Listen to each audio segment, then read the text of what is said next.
Hi guys and welcome back to the channel Deepak Yadav Education. Welcome to the daily Hindu news and editorial analysis of 10th of March 2021. तो आज है तारीख 10 मार्च 2021 और है Wednesday. देखेंगे आज का the Hindu complete newspaper. The Hindu complete newspaper को एनालाइज करेंगे, बट लेक्चर में आगे बढ़ने से पहले अगर आप लोगों को ये कंप्लीट द हिंदू न्यूज़पेपर चाहिए तो क्या करना है, सबसे पहले डाउनलोड करना है टेलीग्राम और फिर आकर सर्च बॉक्स में टाइप करना है Deepak Yadav education. As you can see आप लोग को ये वाला चैनल दिखेगा, इस पर जाकर क्लिक करना और इसको ज्वाइन कर लेना। अगर इस तरीके से ये चैनल नहीं मिलता है तो नीचे डिस्क्रिप्शन बॉक्स में आप सभी लोगों को टेलीग्राम का लिंक दे रखा है, मतलब कि इस चैनल का लिंक दे रखा है। जैसे ही आप उस पर क्लिक करोगे ऑटोमेटिकली चैनल ओपन हो जाएगा, इसको आप ज्वाइन कर सकते हो। फ़ायदा क्या होगा, यहाँ पे आपको डेली द हिंदू न्यूज़पेपर मिल जाता है, डेली करंट अफेयर के वीडियो का पीडीएफ, डेली डिजिटल नोट्स और ये सारी चीज़ें मिलती हैं बिल्कुल फ्री में। तो जाकर इसको ज्वाइन करना बिल्कुल ना भूलें।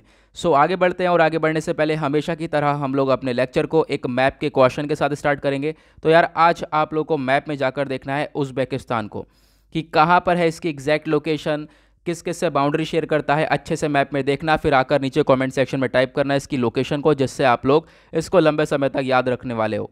चलो यार आगे आगे बढ़ते हैं और यहाँ पे आप देख पाओगे सबसे पहला आर्टिकल आज का, और बात करता है उत्तराखंड के सीएम त्रिवेंद्र सिंह रावत ने रिज़ाइन किया है, तो उसके बारे में बात करी जा रही है। कल ये आर्टिकल सभी न्यूज़पेपर में कवर करा गया, सभी न्यूज़ चैनल्स में कवर करा गया, तो काफ़ी इंपॉर्टेंट हो चुका है। लेकिन ये हमारे लिए इंपॉर्टेंट नहीं है, ठीक है, हमारे एग्जाम के पर्सपेक्टिव से इंपॉर्टेंट नहीं है, बट आपको यहाँ पर इस न्यूज़ के बारे में मालूम होना चाहिए। तो आपको ये सारी चीज़ें देखने को मिली हैं कल। अब यहाँ पर नए सीएम आएंगे। फिलहाल आप लोगों को एक चीज़ और याद रखनी है, अभी यहाँ पर यूके के अंदर, उत्तराखंड के अंदर अभी 1 साल था नया सीएम इलेक्ट होने के अंदर, लेकिन फिलहाल यहाँ पर ये रिज़ाइन कर चुके हैं। एक तरीके से आप कह सकते हो इनको हटा भी दिया गया है। क्यों? इसके पीछे का रीज़न ये है, जो भी पार्टी के एमएलएज वगैरह हैं, ऑब्वियसली बात है बीजेपी पार्टी से बिलोंग करते हैं, तो जो भी एमएलएज वगैरह हैं उनके द्वारा ये बोलना है कि जो इनका स्टाइल ऑफ फंक्शन था, इनका स्टाइल ऑफ एडमिनिस्ट्रेशन था, स्टाइल ऑफ गवर्नेंस था, जिस तरीके से वर्क कर रहे थे वो यहाँ पर सही नहीं था। लोग डिससेटिस्फाई थे, लोग खुश नहीं थे इनके कामों से, और अगर हम लोग इनको आगे लेकर चलते इसी तरीके से तो फिर पार्टी का नाम कहीं ना कहीं कम होता, तो उस वजह से यहाँ पर इनको हटा दिया गया है। ओके, आ जाओ नेक्स्ट आर्टिकल पर। यार यहाँ पर बात करी गई है यूएपीए के केसेस के बारे में। तो यूएपीए एक्ट क्या है, काफ़ी इंपॉर्टेंट आपके लिए बन जाता है इस पर्टिकुलर आर्टिकल से। अब जो इंपॉर्टेंट चीज़ है वो यहाँ पर ये बन जाती है, लेकिन एग्जैक्टली न्यूज़ क्या है, न्यूज़ यहाँ पर ये बोलता है कि देखो साल 2015 से कंपेयर करा है, 2015 से अगर हम देखें 2019 तक, तो आज के टाइम पर काफ़ी ज़्यादा जो है केस रजिस्टर्ड करे गए हैं यूएपीए के अंदर। कम से कम 72% तक बढ़ावा देखने को मिला है अगर हम कंपेयर करें साल 2015 से। आप लोग यहाँ पे एक डेटा देख पाओगे, इसको थोड़ा सा मैं और जूम कर देता हूँ, तो एक शार्प राइज देखने को मिला है। अगर हम यहाँ पे कंपेयर कराएं, यहाँ पे बेसिकली कंपेयर कराएं 2018 से, तो एक बहुत लंबा जंप देखने को मिला है, ठीक है, 37% तक। ये आप देख पाओगे, जो ये रेड कलर का लाइन है ये बताता है इतने पर्सन अरेस्ट करे गए। उसके बाद यहाँ पे ये जो ब्लू कलर की लाइन है ये यहाँ पे बताता है इतने पर्सन यहाँ पर केस रजिस्टर्ड करे गए थे, ठीक है। तो आप देख पाओगे यहाँ पर ये जो पूरा का पूरा डेटा है ये साल 2019 का है, तो इतने केस रजिस्टर्ड हुए, इतने लोग यहाँ पे अरेस्ट करे गए, किसके अंदर, यूएपीए एक्ट के अंदर। अब वही चीज़ बताई गई है, 72% इंक्रीमेंट देखने को मिला है यूएपीए एक्ट के अंदर साल 2019 के अंदर, अगर हम कंपेयर करें 2015 से। तो ये डेटा कौन लेकर आया है, मिनिस्ट्री ऑफ होम अफेयर्स। तो इन्होंने लोकसभा के अंदर यहाँ पर इस सारी चीज़ें प्रेजेंट करी हैं। उसके बाद यार यहाँ पर और क्या बताया गया है, देखोगे आप 2015 से 2018 तक बताया गया है जो केसेस रजिस्टर्ड हुए हैं इस एक्ट के अंदर, उन केसेस के बारे में बताया गया है। इतने इतने साल में इतने इतने केसेस हुए हैं, जो कि आपके लिए यहाँ पर ये इंपॉर्टेंट नहीं है, बट यार इंपॉर्टेंट क्या बन जाता है, इंपॉर्टेंट है ये यूएपीए एक्ट। तो इसके बारे में पढ़ लेते हैं, ये आपके लिए काफ़ी ज़्यादा इंपॉर्टेंट बन जाता है। और कैसे इंपॉर्टेंट होगा मैं अभी आप लोगों को आगे बताता हूँ। तो यहाँ पर आप लोग टेलीग्राम पर देखोगे यूएपीए की फुल फॉर्म क्या है, अनलॉफुल एक्शन प्रिवेंशन एक्ट, ठीक है, अनलॉफुल एक्टिविटीज़ प्रिवेंशन एक्ट, तो इसकी यहाँ पर ये फुल फॉर्म है। उसके बाद यार यहाँ पर एक चीज़ और देखो, ये आर्टिकल, ये जो पर्टिकुलर एक्ट है ये आपके जीएस पेपर 3 से रिलेट कर सकते हो इसको। अब इसके बारे में पढ़ें तो जो यूएपी है इसको पास करा गया था 1967 में। इसका मेन मकसद ये है कि अगर जो अनलॉफुल एक्टिविटीज़ होने वाली हो, यानी किसी को मान लो किसी ये बंदा है इसके ऊपर हमें शक है, तो हम इस एक्ट का इस्तेमाल करके जो है इसको अरेस्ट कर सकते हैं। इसके ऊपर शक है कि ये हमारी इंटीग्रिटी और सॉवरेनिटी, हमारे भारत की सॉवरेनिटी और टेरिटोरियल इंटीग्रिटी, इन सबको नुकसान पहुंचा सकता है, तो हम लोग क्या करेंगे, उसको अरेस्ट कर लेंगे इस एक्ट का इस्तेमाल करके। सिर्फ यहाँ पर हम लोगों को अगर शक हो तो। इस वजह से यहाँ पर इसका नाम दिया है अनलॉफुल एक्टिविटीज़ प्रिवेंशन एक्ट, यानी कि अनलॉफुल एक्टिविटीज़ होने के लिए उसको प्रिवेंट करने के लिए हम लोग पहले से ही एक एक्शन ले लेते हैं, ठीक है। उसके बाद यहाँ पर आप देख पाओगे और क्या क्या है इस एक्ट के अंदर, एक डेथ पेनल्टी भी है, लाइफ इम्प्रिजमेंट भी है, यानी कि साल भर की जेल भी हो जाएगी, प्लस हाईएस्ट पनिशमेंट भी है, प्लस डेथ पेनल्टी भी इसके अंदर इंक्लूड करी गई है। और उसके बाद यार ये इंडियन के तो लिए है ही, साथ ही साथ अगर कोई फॉरेन नेशनल वाला ये सारी चीज़ें ये सारा काम करता है तो फिर उसके खिलाफ भी हम लोग इस एक्ट का इस्तेमाल कर सकते हैं।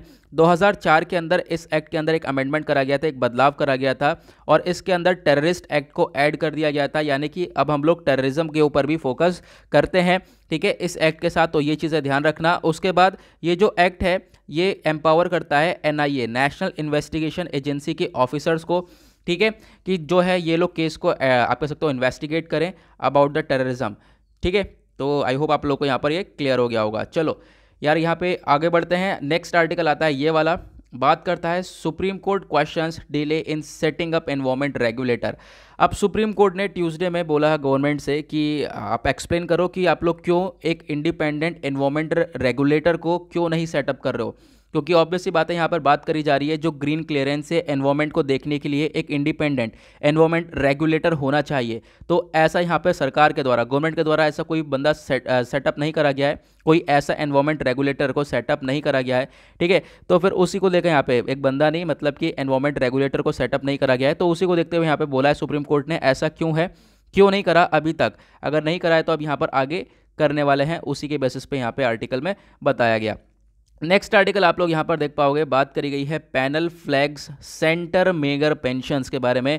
बेसिकली है क्या, जो सेंटर है हमारी केंद्र सरकार है, बोला जा रहा है उसको जो ये पेंशन की स्कीम्स वगैरह हैं, जो पेंशन्स प्रोवाइड करवाई जाती हैं पुअर सिटीजन्स को, ठीक है, विडोज़ को, और यहाँ पे जो डिसेबल पर्सन है उन लोगों को जिनको भी ये पेंशन दी जाती है, ये पेंशन को इंक्रीज़ कर देना चाहिए तो ज़्यादा बेटर होगा उन सभी लोगों के लिए, क्योंकि आज के टाइम पर काफ़ी परेशानियाँ वो लोग भी फेस कर रहे हैं। तो आप देख पाओगे कैसे कैसे हम लोग यहाँ पे पेंशन्स वगैरह देते हैं। तो ये जो लिटिल सपोर्ट है ये आप देख पाओगे, जो पेंशन है 200 से 500 रुपये पर मंथ दिया जाता है सीनियर सिटीजन को in the below poverty house hold, ठीक है। उसके बाद जो ये है विडो पेंशन स्कीम आप लोग देख पाओगे, इस स्कीम के अंदर 300 से 500 रुपये हम लोग देखते हैं हर महीने, किसको, विडोज़ को, ठीक है। उसके बाद डिसेबिलिटी पेंशन भी है, तो 300 रुपये पर मंथ यहाँ पे दिए जाते हैं, ठीक है। उसके बाद यहाँ पे फैमिली बेनिफिट है और अन्नपूर्णा स्कीम है। तो इस तरीके से बेनिफिट जो दिए जा रहे हैं सरकार के द्वारा, इन बेनिफिट को इंक्रीज कर देना चाहिए, बेसिकली यहाँ पर ये बताया गया। और ये सब किस चीज़ के अंडर में आता है, नेशनल सोशल असिस्टेंस प्रोग्राम के अंडर में। तो ये भी जो भी चीज़ें हैं इनको इंक्रीमेंट करना, इनको बढ़ाना काफ़ी ज़्यादा इंपॉर्टेंट बन जाता है। ओके चलो आगे बढ़ते हैं। नाउ आते हैं पेज नंबर 8 पर। अब जो बीच के पेजेस हैं उसके अंदर इंपॉर्टेंट आर्टिकल्स नहीं थे, बट जो एडिटोरियल का पेज है वो इंपॉर्टेंट होता है, तो मैं अभी आप लोगों को उसको लास्ट के अंदर डिस्कस करेंगे, यानी वीडियो के लास्ट में डिस्कस करेंगे। तो यार पेज नंबर 8 पे काफ़ी सारे आर्टिकल्स को वापस से रिवाइज करा गया है। उत्तराखंड के सीएम ने रिज़ाइन किया वो बताया गया, UAPA के अंदर केसेस इंक्रीज होते हुए नजर आए वो भी हमने देखा, और एनवायरमेंट रेगुलेटर को यहाँ सेटअप करने की बात करी गई है। ये सारी चीज़ें हम लोगों ने देख लिया है, और पेंशन स्कीम के बारे में बताया गया, जो पेंशन हैं वो इंक्रीज़ कर देनी चाहिए। उसके बाद पेज नंबर 9 पर आओगे तो यहाँ पर क्या इंपॉर्टेंट आर्टिकल है आज के दिन, यहाँ पर कोई इंपॉर्टेंट आर्टिकल ऐसा नज़र नहीं आ रहा है। पेज नंबर 10 पर आप लोग देख पाओगे ये आर्टिकल आता है, बात करता है कोवैक्सीन इन्हेंस्ड इम्यून रिस्पॉन्स। जो है कोवैक्सीन है, आप लोगों को मालूम है इंडिया के अंदर ये कोविड-19 की जो वैक्सीन है, एक है कोवैक्सीन और दूसरी है कोविशील्ड। तो यहाँ पर इस पर्टिकुलर आर्टिकल के अंदर कोवैक्सीन की चर्चा करी गई है। बोला गया है कि आज के टाइम पर जो इम्यून रिस्पॉन्स है वो काफ़ी बढ़िया यहाँ पर दे रही है, और इम्यून, अगर किसी बंदे का इम्यून रिस्पॉन्स या फिर इम्यूनिटी सिस्टम हायर है, इम्यून बहुत अच्छा है, तो फिर क्या होता है, इम्यूनिटी अगर अच्छी है तो फिर उसको कोई रोग लगता नहीं है, कोई बीमारी होती नहीं है जल्दी से। तो यार वही बताया गया है, जो कोवैक्सीन है ये इम्यून रिस्पॉन्स को बढ़ा दिया है, इसने काफ़ी बढ़िया तरीके से वर्क कर रही है आज के टाइम पे अगर हम बात करें, और इसी वैक्सीन का हम लोग ये इस्तेमाल कर रहे हैं। तो ये सारी चीज़ें लैंसेट के अंदर पब्लिश हुई हैं। उसके बाद इस वैक्सीन के प्रोग्रेस के बारे में बताया गया। ये वैक्सीन कब से स्टार्ट हुई थी, 15 जुलाई 2020 से यहाँ पर इसके ऊपर काम चालू हो गया था, जब कोविड-19 के दौर से सभी लोग गुजर रहे थे। तो जो फेज़ 1 का क्लिनिकल ट्रायल है वो देखने को मिला, फिर सितंबर 7 आया, उसके बाद सितंबर में फेज़ 2 का क्लिनिकल ट्रायल देखने को मिला, और फिर 16 नवंबर को फेज़ 3 में क्लिनिकल ट्रायल देखने को मिला। इस तरीके से फिर जनवरी 3 को एक अप्रूवल दिया गया। अब यहाँ पे फर्स्ट इंटरिम एनालिसिस होगा, और यहाँ पे एफिकेसी के बारे में बताया गया है। मार्च 3 में यहाँ पर बताया गया 80% तक ये वैक्सीन इफेक्टिव है, ठीक है, जिसके बारे में हमने डिस्कस भी किया था अभी रिसेंटली। तो बेसिकली यहाँ पे एक पर्टिकुलर वैक्सीन कोवैक्सीन को लेकर बात करी गई है। उसके बाद नेक्स्ट आर्टिकल में आप देख पाओगे दिल्ली हाई कोर्ट ने यहाँ पर बोला है, एक रेस्पॉन्स देखा है, आप कह सकते हो जो पिटीशन, एक पिटीशन डाला गया किसी के द्वारा, बोला गया जो आईटी रूल्स हैं, अभी जो नए नए आईटी रूल्स आए हैं, ठीक है, जिसके बारे में मैं काफ़ी बार आप लोगों को बता भी चुका हूँ। तो यहाँ पर ये जो आईटी रूल्स है बेसिकली यहाँ पे बोला गया वो यहाँ पर सही वर्क नहीं कर रहे हैं, तो दिल्ली को हाई कोर्ट जो है इसके ऊपर देखेगा। लेकिन आप लोगों को मालूम होना चाहिए आईटी रूल क्या है। सबसे पहले तो आईटी रूल की आप जो नया आया है उसकी पूरी का पूरा नाम मालूम होना चाहिए, information technology intermediary guidelines and digital media ethics rules 2021 इस रूल का नाम है। उसके बाद आप लोग देख पाओगे यहाँ पर पूरी तरह से इस रूल को लागू करा गया। बेसिकली क्या है यहाँ पे इसका पर्पज़, मैं आपको एक शॉर्ट में बता देता हूँ। जो भी हमारे सोशल मीडिया प्लेटफॉर्म्स पर कंटेंट है, जैसे कि सोशल मीडिया प्लेटफॉर्म्स कौन से हो गए, जो भी हमारा ट्विटर फेसबुक हो गया, और उसी तरीके से जो ओटीटी प्लेटफॉर्म्स होते हैं ओवर द टॉप प्लेटफॉर्म्स जैसे कि अमेजन प्राइम और नेटफ्लिक्स हो गया, तो इनके ऊपर कंटेंट को रेगुलेट करने का काम है। सोशल मीडिया पे कोई अगर फेक न्यूज़ फैलाता है तो इस रूल का इस्तेमाल कर हम लोग इसको रेगुलेट कर पाएंगे, उसका अकाउंट बैन कर देंगे जिसने ये न्यूज़ फैलाई है, या फिर ये फेक न्यूज़ को हटवा देंगे। इसी तरीके से हम लोग ओटीटी प्लेटफॉर्म्स पर भी काफ़ी सारी चीज़ें जो दिखाई जाती हैं, खासकर सेक्सुअल कंटेंट और पोर्नोग्राफिक कंटेंट दिखाया जाता है, उसको रेगुलेट करने की बात करी जाती है इस आईटी रूल के हिसाब से। उसके बाद ये जो रूल लाया गया था वो 25 फरवरी 2021 में लाया गया था। नाउ यहाँ पे बोला जा रहा है कि हाँ यार ये थोड़ा सा जो है आप कह सकते हो जो फ्रीडम है उसको सप्रेस करता है, फ्रीडम को रोक देता है लोगों की, तो उसके बारे में बताया गया। तो दिल्ली हाई कोर्ट उस चीज़ के ऊपर देख रहा है ना। उसके बाद नेक्स्ट आर्टिकल आप लोग यहाँ पर आप देखो पाओगे, बात करी गई है आर्मी जो है to showcase counter terror skills. अब यार देखो जॉइंट एक्सरसाइज हो रही है किस किस के साथ, इंडिया और उज़्बेकिस्तान के बीच में। इस वजह से मैंने उज़्बेकिस्तान को पूछा था आप लोगों से, तो मैप में अच्छे से देख लेना। तो यार जो ये एक्सरसाइज है इंडिया और उज़्बेकिस्तान के बीच में, ये होगी 10 से 19 मार्च तक, ठीक है, इसके बीच में। और इस एक्सरसाइज का नाम है, आप देख पाओगे, डसलिक 2, ठीक है। तो यहाँ पे डसलिक 2 यहाँ पे एक्सरसाइज होने वाली है, इसका नाम याद रखना है। ये जो एक्सरसाइज है डसलिक 2 ये होगी इंडिया और उज़्बेकिस्तान के बीच में 10 से 19 मार्च के तक। और ये जो आर्मी है इसके अंदर क्या दिखाएगी, अपना काउंटर इंसर्जेंसी देखने को मिलेगा, काउंटर टेररिज्म स्किल्स देखने को मिलेगा। बेसिकली ये जो एक्सरसाइज होती है वो क्या होती है, एक अभ्यास देखने को मिलता है, ठीक है। आप देख पाओगे नेवल एक्सरसाइज होती हैं, आर्मी एक्सरसाइज होती हैं, युद्ध अभ्यास करते हैं लोग साथ में मिलकर, अलग अलग कंट्रीज़ करती हैं। तो यहाँ पर बेसिकली क्या क्या चीज़ देखने वाले हम लोग, काउंटर इंसर्जेंसी और काउंटर टेररिज्म स्किल्स, किस तरीके से जो है आतंकवाद को काउंटर करा जाता है, कि काउंटर करा जा सकता है, तो उसकी स्किल्स के ऊपर यहाँ पर ये सारा का सारा एक्सरसाइज होने वाली है। ओके, उसके बाद यार और ज़्यादा यहाँ पर कुछ है नहीं। और फिर उसके बाद आने वाली एक्सरसाइज का बताया गया है कि इंडिया की, अभी तो ये एक्सरसाइज ये वाली होने वाली है इंडिया और उज़्बेकिस्तान के बीच में।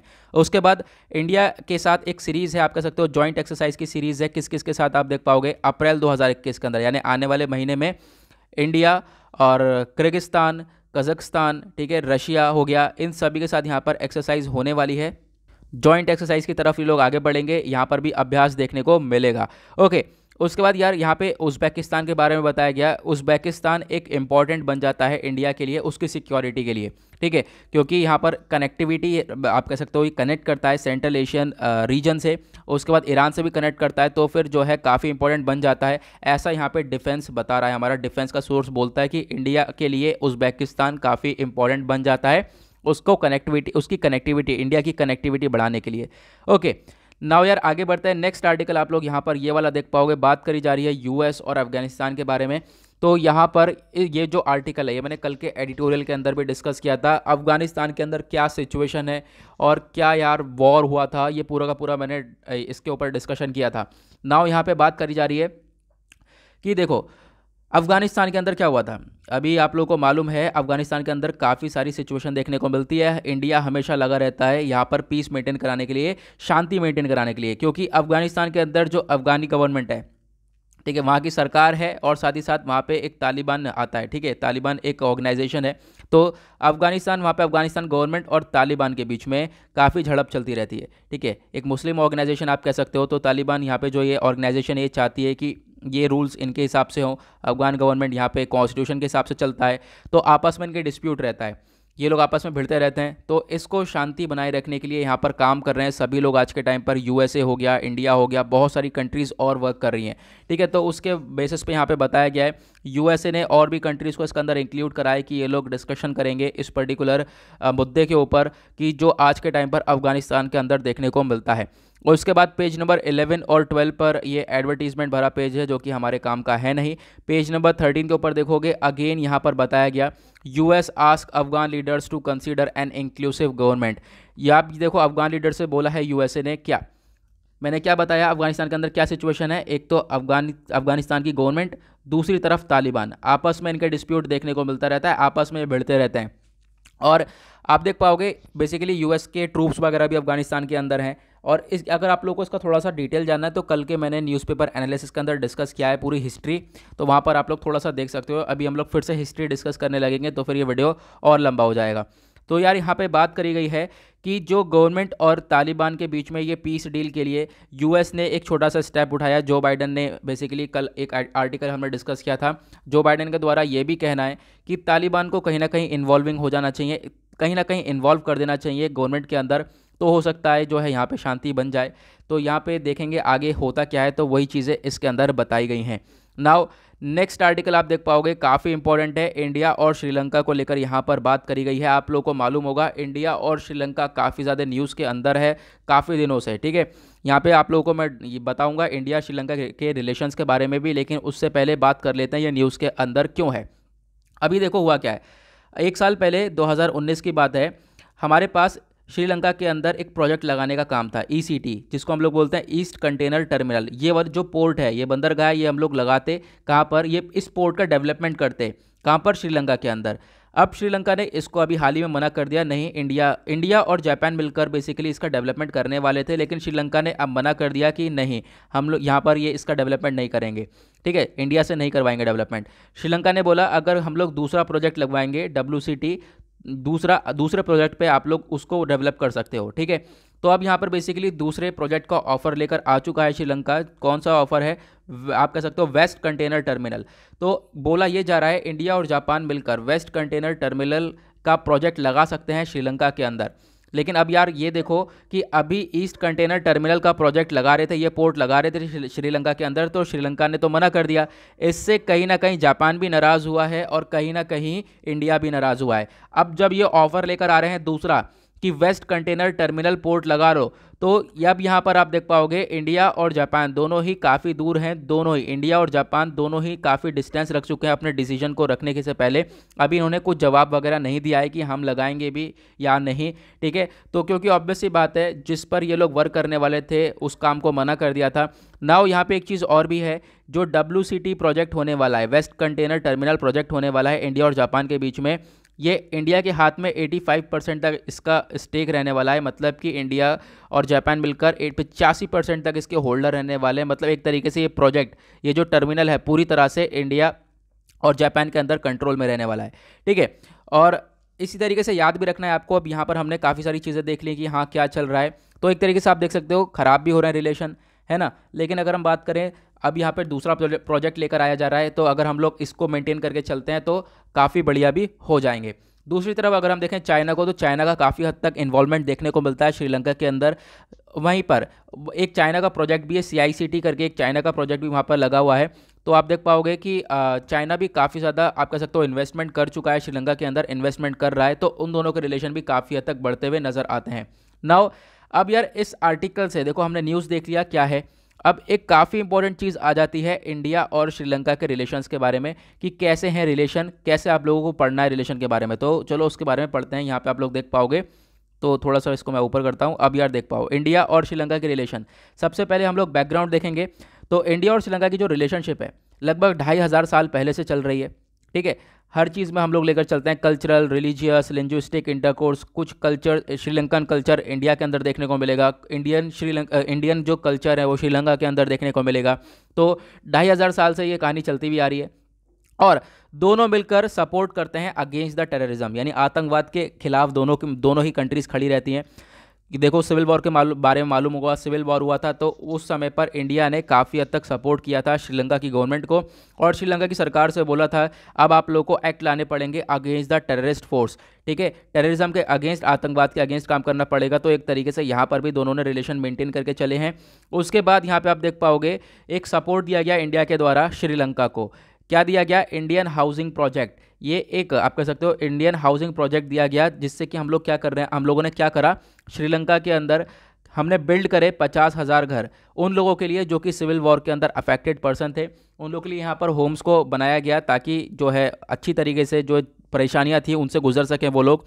उसके बाद नेक्स्ट आप देख पाओगे रिलेशन कहाँ पे बढ़िया हो रहे हैं, असिस्टेंस ड्यूरिंग कोविड-19, यानी कोविड-19 के चलते समय पर इंडिया ने काफ़ी हद तक हेल्प प्रोवाइड करवाई है श्रीलंका को। आप देख पाओगे जो रिजर्व बैंक ऑफ इंडिया है उन्होंने एग्रीमेंट साइन किया, एक 400 मिलियन यूएस डॉलर का करेंसी स्वैप की फैसिलिटी प्रोवाइड करवाई है हमने श्रीलंका को।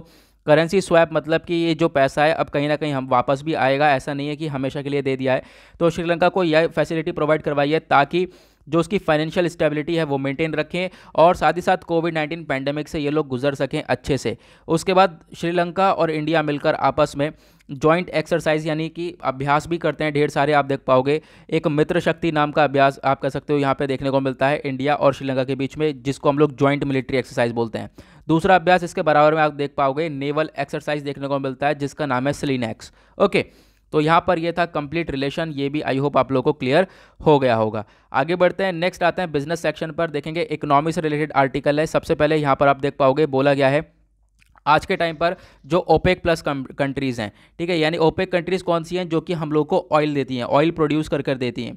ठीक है, ऑयल प्रोड्यूसर है मेनली, जैसे सऊदी अरेबिया, ईरान, वेनेजुएला, ठीक है, ये सब हो गए। तो आज के टाइम पर अगर हम देखें तो ऑयल देने की से आज के टाइम पर सऊदी अरेबिया ने भी यहाँ पर एक तरीके से मना करा है कि अब यहाँ पर ऑयल वगैरह हम लोग अभी एक्सपोर्ट नहीं कर पाएंगे। ठीक है, और सऊदी अरेबिया के द्वारा एक स्टेटमेंट और भी दी गई कि इंडिया के पास जो भी उसका पहले का रिजर्व खरीद लिया था, बोला ये जा रहा है कि इंडिया ने कोविड-19 पैंडेमिक में काफ़ी सारा तेल खरीद लिया था, जब तेल काफ़ी सस्ता था तो अपने भंडार पूरे भर लिए थे। तो अब यहाँ पर क्या कर रहे हैं, वो अपना इस्तेमाल करें। सऊदी अरेबिया ने अपना ऐसा स्टेटमेंट दिया, यहाँ पे आप लोग देख पाओगे। और उसी को देखते हुए यहाँ पे बोला जा रहा है कि अब जो सरकार है वो अपना डाइवर्सिफिकेशन करेगी, मतलब कि अब हम लोगों को दूसरी तरफ बढ़ना पड़ेगा। जो वेस्टर्न कंट्रीज से हम लोग ये ऑयल इंपोर्ट कर रहे थे अब हमें वहाँ से हटना पड़ेगा। बोला ये जा रहा है अब हमें क्रूड ऑयल परचेज करना है तो हम लोग करते हैं गुयाना से। ठीक है, गुयाना को ऐड करेंगे। ठीक है, अब इससे हम लोग ऑयल परचेज करने की कोशिश करेंगे, क्रूड ऑयल परचेज करने की कोशिश करेंगे, क्योंकि ऑब्वियस सी बात है अब कहीं ना कहीं जो है ऑयल में अगर हमारे पास ऑयल अभी नहीं आ रहा है तो फिर और ज़्यादा रेट बढ़ते हुए नज़र आ सकते हैं। उसके बाद नेक्स्ट आर्टिकल इसी पेज पर देखने को मिलेगा, जो जीडीपी है वो ग्रो हो रही है, 11% से ग्रो होगी, ऐसा बोला गया फिस्कल ईयर 2022 के अंदर। ऐसा यहाँ पे क्रिजिल के द्वारा बोला गया है ट्यूसडे में कि जो आने वाले टाइम पर जो हमारी इंडियन इकोनॉमी है वो काफ़ी हद तक ग्रो होती हुई नज़र आ सकती है। ओके, चलो अब चलते हैं अपने एडिटोरियल्स की तरफ। नव आते हैं पेज नंबर 6 के ऊपर, दैट इज एडिटोरियल सेक्शन। जल्दी से कवर करेंगे, ऑलरेडी वीडियो काफ़ी लंबा हो चुका है। एडिटोरियल में सबसे पहला आर्टिकल आप लोग यहाँ पर ये देख पाओगे। अच्छा यार, आजकल थोड़ा सा न्यूज़पेपर एनालिसिस लेट हो रहा है। अब देखो यहाँ पर टाइम हो रहा है 6:41, अभी रिकॉर्डिंग चल रही है। इतने बजे तक ये एनालिसिस अपलोड हो जाता था। पता है टाइम कहाँ लग रहा है यार? टाइम लग रहा है इसको हाईलाइट करने में। मैं सच्ची बता रहा हूँ, मैं 5:10 पे बैठा था हाईलाइट करने के लिए, और 6 बजे तक मैंने इसको 50 मिनट तक लगातार बैठ के हाईलाइट ही करा न्यूज़पेपर को। तो आप लोग बताओ यार, ज़रूरत है हाईलाइट करने की? ठीक है, 50 मिनट तक हाईलाइट करा है इस न्यूज़पेपर को। तो इंपॉर्टेंट चीज़ है जो भी यहाँ पर नज़र आई हैं। ठीक है, हालांकि हम लोग अगर न्यूज़ क्लियर कर लेते हैं तो फिर हाईलाइटिंग की इतनी ज़रूरत नहीं है। फिलहाल मैंने सोचा यार कि हाँ चलो कर लेते हैं हाईलाइट। चलो यहाँ पे बात करते हैं फिलहाल अभी की जो सिचुएशन है उससे निपटते हैं। अभी जो है काफ़ी टाइम लग गया है, वरना अभी तक तो एनालिसिस मैं अपलोड कर देता, लगभग पिछले 2-3 महीने से लगातार अपलोड हो रहा था। अभी 2-3 दिन से लेट हो रहा है क्योंकि यहाँ पर यार ये जो हाईलाइटिंग वगैरह है इसकी प्रॉब्लम आ रही है। अब यार यहाँ पर आर्टिकल के अंदर पहला जो एडिटोरियल है क्या बोलता है, अभी ईस्टर्न रेलवे हेडक्वार्टर के अंदर कोलकाता के अंदर आग लगती हुई देखने को मिली है। तो काफ़ी तगड़ी आग लगी थी। मैं आपको पिक्चर दिखाता हूँ, फिर उसके बाद हम लोग आगे बढ़ेंगे। ठीक है, यहाँ पे आप लोग ये पिक्चर देख पाओगे। एक सेकंड मैं आपको दिखा देता हूँ। हाँ देखो, ये जो बिल्डिंग है ऊपर, इसमें आग लगी थी। ठीक है, दूसरा पिक्चर देखो यहाँ पर। तो उसी को लेकर यहाँ पर इस एडिटोरियल के अंदर बताया गया है कि ऐसा ये कोई नई कहानी नहीं है यार, हमेशा से हम लोग देखते हुए आ रहे हैं। काफ़ी हद तक बहुत जगह पर ऐसी तरीके से आग लग जाती हैं बिल्डिंग्स के अंदर। तो इसके पीछे हमारा काफ़ी ज़्यादा लापरवाही भी है। अब ये उसी को देखते हुए बोला गया है जो safety training plus technology fix करनी पड़ेगी, ताकि जो है इन चीज़ों से टैकल करा जा सके। अदरवाइज ऐसी प्रॉब्लम हम लोग आने वाले टाइम पर देखते ही रहेंगे। उसके बाद यहाँ पर यह भी बताया गया कि बहुत सारे एक्सीडेंटल फायर देखने को मिलते हैं, बहुत सारे एक्सीडेंटल फायर की वजह से लोगों की जान जाती है। 2019 का डेटा बताया गया एनसीआरबी के थ्रू कि जो 10,915 लोग हैं इनकी जान गई है ऐसी फायरिंग की वजह से। तो इन सब चीज़ों को देखते हुए हम लोग को जो पब्लिक बिल्डिंग्स वगैरह है उनको अपग्रेड करना पड़ेगा। उन लोगों की आप कह सकते हो जैसे आप फ़ोन अपडेट करते हो, नया करते हो, वैसे चीज़ों को भी अपग्रेड करना पड़ेगा। अब यार देखो, खास बात यहाँ पर यह भी है कि चीज़ों को जैसे कि फायरिंग वगैरह लगी है तो लोगों को ट्रेनिंग वगैरह प्रोवाइड करवाओ, ठीक है, लोगों को टेक्नोलॉजीज़ वगैरह प्रोवाइड करवाओ जिससे कि लोगों की जो जान है वो कम जाए, ठीक है, और कोशिश ये करनी है लोगों की जान जाए ही ना। उसके बाद नेक्स्ट आर्टिकल आप लोग यहाँ पर देख पाओगे, सेकंड एडिटोरियल के अंदर बात करी गई है target judicial patriarchy not the जज। अब यहाँ पर बात करी गई, अभी हाल ही में एक कंट्रोवर्सी क्रिएट हो गई थी किस चीज़ के ऊपर, चीफ जस्टिस ऑफ इंडिया है, उन्होंने एक स्टेटमेंट दिया था किस चीज़ को लेकर, मैंने अभी आप लोगों को बताया था कि एक गर्ल का रेप कर दिया गया था। तो चीफ जस्टिस ऑफ इंडिया के द्वारा स्टेटमेंट दिया गया कि जिसने रेप किया है, ठीक है, जिसने रेप किया है क्या वो शादी करेगा इससे, यहाँ पे इस तरीके से क्वेश्चन पूछा गया। तो उसी के बारे में इस आर्टिकल के अंदर बताया गया है जो कंट्रोवर्सी क्रिएट हुई है ये बहुत पहले से इस तरीके से चीज़ें यहाँ पर होती भी आ रही हैं, ऐसा नहीं है कि ये कुछ नया है, और भी यहाँ पर चीज़ें हम लोग देखते हुए आ रहे हैं। लेकिन यहाँ पर आर्टिकल के अंदर ऑथर के द्वारा ये बोला जा रहा है कि हाँ ध्यान देना चाहिए था जेंडर सेंसिटिविटी की तरफ, क्योंकि ये चीज़ तो थोड़ी बहुत गलत हो जाती है ना। उसके बाद यहाँ पे आप लोग देख पाओगे कुछ सर्वे वगैरह के बारे में बताया गया। एक सर्वे हुआ है थॉमसन रॉयटर्स फाउंडेशन इन 2018, और उसके अंदर बताया गया जो women according to a National Crime Record Bureau. तो जो भी आप कह सकते हो इंडिया के अंदर वेमेन के खिलाफ काफ़ी क्राइम देखने को मिला है, खासकर रेप देखने को मिला है, उसके बारे में एक रिपोर्ट आई है।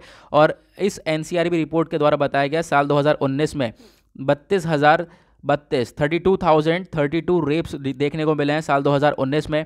88 इंसिडेंट्स देखने को मिले हैं, मतलब कि अगर आप इसके हिसाब से आप दिन लगाओ तो हर रोज़ 88 इस तरीके के केसेस देखने को मिले हैं। और 39 इंस्टेंसेस देखने को मिले हैं क्राइम के अगेंस्ट वेमेन। आप लोग देख पाओगे मतलब कि काफ़ी हद तक रेप वगैरह देखने को मिला है साल 2019 के अंदर, ये डेटा बताता है, जिसकी वजह से क्राइम वगैरह काफ़ी बढ़ता हुआ नजर आया है वेमेन के खिलाफ। और इन चीज़ों के देखते हुए एक रीसेंट ऑब्जर्वेशन देखने को मिला है, जो चीफ जस्टिस ऑफ इंडिया हैं जिनका नाम है एस ए बॉब्डे, ये एक केस हैंडल कर रहे थे जिसके अंदर एक रेप केस था, और इसके अंदर इनके द्वारा ये बोला गया, सजेस्ट करा गया कि भाई क्या मैरिज करोगे, ठीक है, जिस बंदे ने रेप किया है उस गर्ल का, ठीक है, आप देख पाओगे 16 साल की लड़की थी वो। तो फिर यहाँ पर बोला गया कि क्या रेप जो है आप मैरिज करोगे। तो इस तरह का जो स्टेटमेंट है काफ़ी कंट्रोवर्शियल हो गया। आप देख सकते हो जैसे ये लोगों को पता चला है, हाँ इस तरीके की चीज़ें आई हैं, लोगों ने बहुत ज़्यादा क्रिटिसाइज़ किया है। हालांकि यहाँ पर आप देख पाओगे एक पावर है, हमारे जज के पास पावर है किस सेक्शन 165 के अंडर में। सेक्शन 165 किस चीज़ का, इंडियन एविडेंस एक्ट 1872 का, कि वो कोई भी क्वेश्चन पूछ सकता है। लेकिन यहाँ पे ऑथर के द्वारा बोला जा रहा है क्वेश्चन तो पूछ सकता है, लेकिन यहाँ पर आपको सेंसिटिविटी भी देखनी पड़ेगी, हाँ क्या सही है क्या गलत है, ठीक है। और यहाँ पे आप देख पाओगे बोला जा रहा है seeking apiology from the chief minister of India is not appropriate, यानी कि जो है चीफ जस्टिस ऑफ इंडिया जो है उनसे माफ़ी मंगवाना कोई ज़्यादा अप्रोप्रिएट नहीं है इंडिया के अंदर। लेकिन अगर हम बात करें और दूसरे देशों के अंदर, जैसे कि साउथ अफ्रीका के चीफ जस्टिस हैं, उन्होंने भी यहाँ पर माफ़ी मांगी थी, अपोलोजाइज करा था, ठीक है। इस तरीके की चीज़ें यहाँ पे बताई जा रही हैं ऑथर के द्वारा, ठीक है। और उसके बाद यहाँ पे देखोगे बहुत सारे इस तरीके के केसेस बताए गए हैं कि यहाँ पर बहुत सारे केसेस ऐसे आए हैं, और यहाँ पे ऐसा पहली बार नहीं हुआ है कि चीफ जस्टिस ऑफ इंडिया के द्वारा इस तरीके का स्टेटमेंट दिया गया हो, ऐसा पहले काफ़ी बार हो चुका है, ऐसे काफ़ी स्टेटमेंट गए हैं बहुत सारे इंडियन जजेस के द्वारा, ठीक है। उसके बाद नेक्स्ट में आप देख पाओगे बहुत सारे ऐसे सिचुएशन क्रिएट हुए हैं, एक केस यहाँ पे बताया गया है। उसके बाद लगातार काफ़ी सारे केसेस के बारे में चर्चा करी गई है, जो कि आपके लिए पढ़ना ज़्यादा ज़रूरी नहीं है, ठीक है, बार बार आप केसेस के बारे में देख पाओगे। उसके बाद ये देखोगे let us look at similar observation by other जजेस, ये जो अदर जजेस हैं बहुत ही सिमिलर यहाँ पे उन्होंने भी जजमेंट दिया था अपना। तो ये बहुत सारे केसेस यहाँ पे आप लोग देख पाओगे, मैंने जैसे बताया आपके लिए इंपॉर्टेंट यहाँ पर नहीं है। उसके बाद एट द लास्ट बोलता ये जाता है कि देखो आपके पास पावर है, चीफ जस्टिस ऑफ इंडिया के पास पावर है कि वो कोई भी क्वेश्चन पूछ सकता है, लेकिन वो जेंडर सेंसिटिविटी के ऊपर होना चाहिए। देखना पड़ेगा हम लोग को क्या है क्या नहीं है। होता क्या है सोसाइटी के अंदर हम लोग हमेशा विमेन को नीचे रखे हुए चलते हैं, तो वो चीज़ें नहीं करनी है, विमेन को हमेशा हम लोग को इक्वल करके चलना है। ओके, नेक्स्ट यार आर्टिकल में बात करी गई है एग्रीकल्चर को लेकर। बोला ये जा रहा है, खैर यहाँ पर इतनी ज़्यादा कुछ चीज़ें हैं नहीं, बोला ये जा रहा है आज के टाइम पर हमारे एग्रीकल्चर सेक्टर में एक एग्री रेगुलेटरी सिस्टम की काफ़ी ज़्यादा सख्त ज़रूरत है। क्योंकि आज के टाइम पर अगर हम बात करें, इंडिया काफ़ी अच्छा अगर माना जाता है एग्रीकल्चर के सेक्टर के अंदर, लेकिन अच्छी तरीके से चीज़ें परफॉर्म नहीं हो पा रही हैं। क्यों? क्योंकि एक सपोर्ट नहीं मिल रहा, एक रेगुलेटरी यहाँ पर सिस्टम नहीं है। ठीक है, आप देख पाओगे फार्म लॉज आए हुए हैं, फार्म लॉज काफ़ी ज़्यादा बुरी हालत कर रखी है फार्म लॉज ने, फार्मर्स की भी और काफ़ी सारी चीज़ों की। तो यही बोला जा रहा है जो एग्जिस्टिंग इंस्टीट्यूशनल सेटअप है वो कंट्रोल करते हैं फार्म प्रोडक्शन को, और उसकी वजह से आज के टाइम पर देखोगे काफ़ी सारी परेशानियां हो रही हैं फार्मर्स को भी। उसके बाद यहाँ पे एक डेटा दिया गया है, एक डेटा किस चीज़ का दिया गया है, EBA का, EBA 2019। यहाँ पे EBA को क्या बोला गया है, वर्ल्ड बैंक ने टाइटल दिया है enabling the business of agriculture. अगर इसके सेक्टर में देखें तो इंडिया की रैंक काफ़ी गिरी है। और बेसिकली यहाँ पर इसके अंदर क्या क्या देखा जाता है, यहाँ पर देखा जाता है मेजरली 8 चीज़ों को।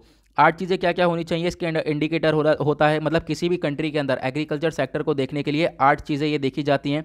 सप्लाई वहाँ की, सीड की सप्लाई, फर्टिलाइज़र का registering, securing water, registering machinery, sustaining live stock, protecting plant health, trading food, accessing finance. तो ये सारी चीज़ें देखी जाती हैं। लेकिन आज के टाइम पर अगर हम लोग इस तरीके से चीज़ों को मेजर करें तो इंडिया का क्या यहाँ पे रैंक है इस EBA के अंदर, तो इंडिया का 49 रैंक बोला गया है। हालांकि इंडिया के अंदर एग्रीकल्चर की व्यवस्था इतनी अच्छी होने के बाद भी यहाँ पर इंडिया की रैंक 49 है। उसके बाद देखोगे इसके अंदर कौन कौन ने टॉप किया है, फ्रांस हो गया, क्रोएशिया हो गया, सीजैक हो गया। तो इन सब ने जो है ये टॉप रैंकिंग कंट्रीज़ हैं, ये बताया गया। यानी कि बेसिकली बोला ये जा रहा है कि इंडिया के अंदर काफ़ी ज़्यादा आज के टाइम पर सख्त ज़रूरत है कि हम लोग एग्रीकल्चर रिलेटेड रेगुलेटरी सिस्टम को लेकर आएँ, जिससे कि फार्मर्स को ईजिली जो है फार्मर्स का अपना प्रोडक्शन कर सकें, एग्रीकल्चरल एक्टिविटीज़ को परफॉर्म कर सकें, उनकी प्रोडक्टिविटी बढ़े, इनकम बढ़े। लेकिन आज के टाइम पर आप कंट्री में देखोगे तो फार्म लॉस वगैरह चल रहा है, फार्मर खुद जो है प्रदर्शन कर रहे हैं, प्रोटेस्ट कर रहे हैं, इस तरीके की चीज़ें यहाँ पर देखने को मिल रही है। ठीक है, तो यहाँ पर एक पर्टिकुलरली रेगुलेटरी सिस्टम यहाँ पर देखने को नहीं मिलता है। आगे बढ़ते हैं नेक्स्ट आर्टिकल की तरफ। यार वीडियो देखो काफ़ी लंबा हो चुका है, हाँ 31 मिनट्स का हो चुका है। हम लोग क्या करते हैं यहाँ पे रोक देते हैं, ठीक है, क्योंकि फिर देखो ज़्यादा लंबा वीडियो मुझे भी पसंद नहीं आता। 30 मिनट के ऊपर का वीडियो जो है फिर ज़्यादा लंबा हो जाता है। तो अपने आर्टिकल 2 आर्टिकल पहले के हो गए, 2 आर्टिकल ये हो गए, तो अब मैं क्या करूँगा, एक अलग से वीडियो बना दूंगा और इन आर्टिकल को आप लोगों को समझा दूंगा, डोंट वरी। चलो यार मैं आपको थोड़ा सा ओवरव्यू दे देता हूँ कि ऐसा नहीं है कि बिल्कुल क्लियर ना हो। बात करी गई क्वाड ग्रुप के बारे में, तो आज के टाइम पर आप लोग देख पाओगे क्वाड की फुल फॉर्म क्या है, क्वाड्रिलेटरल सिक्योरिटी डायलॉग। इसके अंदर कौन कौन सी हैं कंट्रीज़ हैं, तो बेसिकली यहाँ पर 4 मेजर कंट्रीज़ हैं। आप देख पाओगे इंडिया हो गया, USA हो गया, जापान हो गया, ऑस्ट्रेलिया हो गया। अब उसके बारे में बताया गया है क्वाड के बारे में।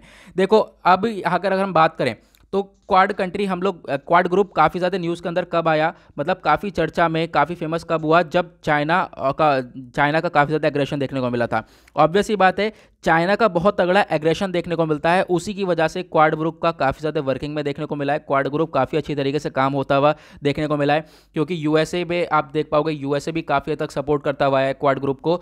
तो बेसिकली वही बोला जा रहा है, क्योंकि चाइना अपना काफ़ी ज़्यादा एग्रेसिव नेचर दिखा रहा था, उसकी वजह से यहाँ पर चाहे वो ट्रंप की प्रेसिडेंसी हो, ओबामा की प्रेसिडेंसी हो, सब ने मिलकर इस क्वाड ग्रुप को सपोर्ट किया है। ओके, अब यार क्वाड ग्रुप का कॉन्सेप्ट लेकर कौन आया था, क्वाड ग्रुप का कॉन्सेप्ट लेकर आए थे जापान के प्राइम मिनिस्टर शिंजो एबे, लेकिन वो आज के टाइम पर प्राइम मिनिस्टर नहीं है। ठीक है, आज के टाइम पर कौन है वो आप लोगों को नीचे कमेंट सेक्शन में बताना है।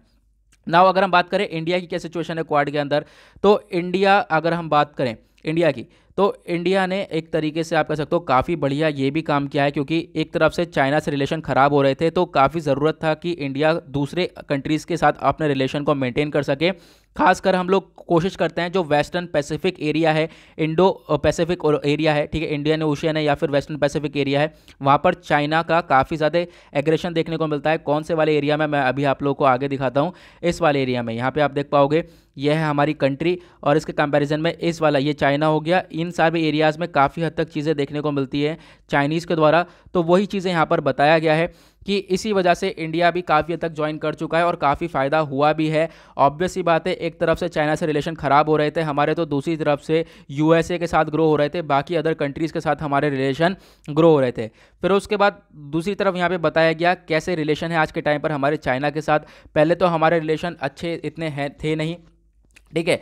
आप देख पाओगे रिलेशन पहले हमारे काफ़ी गिरे हैं, फिर उठे, फिर गिरे हैं, मतलब कि रिलेशन जो है एक स्टेबल रहे नहीं है चाइना के साथ, काफ़ी हद तक ख़राब भी हुए हैं। उसके बाद आपको देखने को मिलेगा अभी हाल ही में एक लद्दाख में स्टैंड ऑफ चल रहा था, 1 साल तक वो स्टैंड ऑफ चलता रहा, हमारे जो है 20 जवान भी शहीद हुए, यानी कि रिलेशन जो है पूरी तरह से ख़राब हो गए थे चाइना के साथ हमारे। फिर उसके बाद यहाँ पे ये भी बोला जा रहा है कि लद्दाख के अंदर स्टैंड ऑफ देखने को मिला, यानी इंडिया और चाइना की जो आर्मी है वो आपस में खड़े हुए थे बॉर्डर के ऊपर सामने सामने। ठीक है। अब ये जो स्टैंड ऑफ है इसकी वजह से इंडिया ने बहुत कुछ सीखा है, एक तरीके से इंडिया को काफ़ी हद तक फ़ायदा हुआ है। कैसे? इंडिया के रिलेशन बाकी सारी कंट्रीज़ के साथ काफ़ी बढ़िया हुए हैं। दूसरे, इस लद्दाख ने काफ़ी कुछ ऑफर किया है। अगर हम बात करें, पहले इंडिया अपने ऊपर काफ़ी हद तक डिपेंडेंट नहीं था, अब काफ़ी हद तक चीज़ों को अपने डोमेस्टिकली मैन्युफैक्चर करने लगा है, काफ़ी हद तक इंप्रूव कर रहा है। उसके बाद ये बोला गया जो लद्दाख है उसने काफ़ी एक्सपीरियंस दिया है इंडिया को कि जो उसकी कमियां हैं वो उसको पूरी कर सके। ऑब्वियस ही बात है, इस स्टैंड ऑफ की वजह से हमें अपनी काफ़ी खामियां वगैरह देखी हैं, उन चीज़ों के ऊपर भी हम लोग अपना अच्छी तरीके से काम कर रहे हैं। ओके, तो ये क्वाड के बारे में था। नेक्स्ट आर्टिकल आप लोग यहाँ पर ये देखोगे, ये बोला जा रहा है आज के टाइम पर बहुत सारी सेंट्रल फोर्सेस हो गए, ये सब हो गए, तो इसके अंदर एक रेगुलर चीफ होता नहीं है, कभी हट जाता है कभी आ जाता है, तो मतलब एक कंट्रोल करने वाला बहुत सारी फोर्सेस, जैसे कि सीआरपीएफ का नाम लिया है यहाँ पर। सीआरपीएफ की फुल फॉर्म क्या होती है? सेंट्रल रिजर्व पुलिस फोर्स हो गया, सीआरपीएफ हो गया, या फिर सीबीआई हो गया, सेंट्रल ब्यूरो ऑफ इन्वेस्टिगेशन। इन तरीके की इतनी बड़ी बड़ी बॉडीज़ में कोई सेंट्रल चीफ, रेगुलर चीफ नहीं देखने को मिलता, कभी है चीफ कभी नहीं है, कभी आ रहा है कभी हट जा रहा है, इस तरह की सिचुएशन देखने को मिलती है। सीआरपीएफ हो गया, ठीक है, और हमने क्या देखा, सीबीआई हो गया, उसके बाद बीएसएफ जो हमारी बॉर्डर सिक्योरिटी फोर्स है, इसके अंदर भी कोई चीफ नहीं है। अब जब यहाँ पे कोई चीफ नहीं होगा तो काम के अंदर आप कह सकते हो काम के अंदर जो डिफरेंस है वो तो देखने को मिलेगा, काम के अंदर एफिशिएंसी नहीं आएगी। तो वही बताया गया है, अगर चीफ नहीं होगा, इनको कंट्रोल करने वाला कोई चीफ, एक लीडर नहीं होगा, तो काम की जो एफिशिएंसी है वो थोड़ी सी कम होगी, तो इसके ऊपर फोकस करना पड़ेगा। और देखो यार यहाँ पर और क्या बताया गया है, एक सेकंड, जो गवर्नमेंट है, गवर्नमेंट को स्टेप उठाने पड़ेंगे। कैसे? कि जो चीफ है, नेक्स्ट चीफ पहले तो आप चूज़ कर लो और उसके बाद उसकी स्टेबिलिटी रखो, कम से कम 2 साल के लिए चूज़ करो, और 2 महीने पहले अगर आप किसी चीफ को हटा रहे हो कहीं से तो उससे 2 महीने पहले नए चीफ को चूज़ कर लो, और जो है उसका कम से कम 2 साल तक टाइम पीरियड रखो कि 2 साल तक ये रहेगा, तभी जो है चीज़ें अच्छी तरीके से इंप्लीमेंट हो पाएंगी, काम के अंदर एफिशिएंसी देखी जाएगी। ठीक है। उसके बाद यहाँ पे आप देख पाओगे बोला जा रहा है एक पैनल ऑफ ऑफिसर है, क्या करना है आप लोगों को, क्या करना है, यूपीएससी, एक पैनल ऑफ ऑफिसर क्लियर करना है। ये कौन क्लियर करेगा? UPSC, union public service commission. एक पैनल बना के चलेंगे, ठीक है, ऑफिसर्स का काफ़ी सारे ऑफिसर्स होंगे उसके अंदर, और उन ऑफिसर्स के अंदर उन ऑफिसर्स के अंदर में से निकाल कर चीफ बनाया जाएगा, जिससे काम के अंदर और ज़्यादा एफिशिएंसी देखने को मिल सकती है। इसकी वजह से क्या होगा, जो फोर्सेस की एफिशिएंसी है वो बढ़ जाएगी। ऑब्वियस ही बात है, यहाँ पर अगर कोई कंट्रोल करने वाला है नहीं तो काम के अंदर भी थोड़ा बहुत यहाँ पे आप कह सकते हो कम होता हुआ नज़र आता है। जो वर्क आप पहले 100% दे रहे थे, अगर लीडर होता है तो आपको एक मोटिवेशन भी देता है, प्लस जो है कंट्रोल करके भी चलता है कि आप लोग को ये वर्क करना ही है, तो वो चीज़ें यहाँ पर नहीं दिखाई देती हैं। आई होप आप लोगों को ये सारी चीज़ें क्लियर हो गई होंगी। नाउ मिलेंगे आप लोगों से नेक्स्ट वीडियो में। आज के लिए bye bye, have a nice day.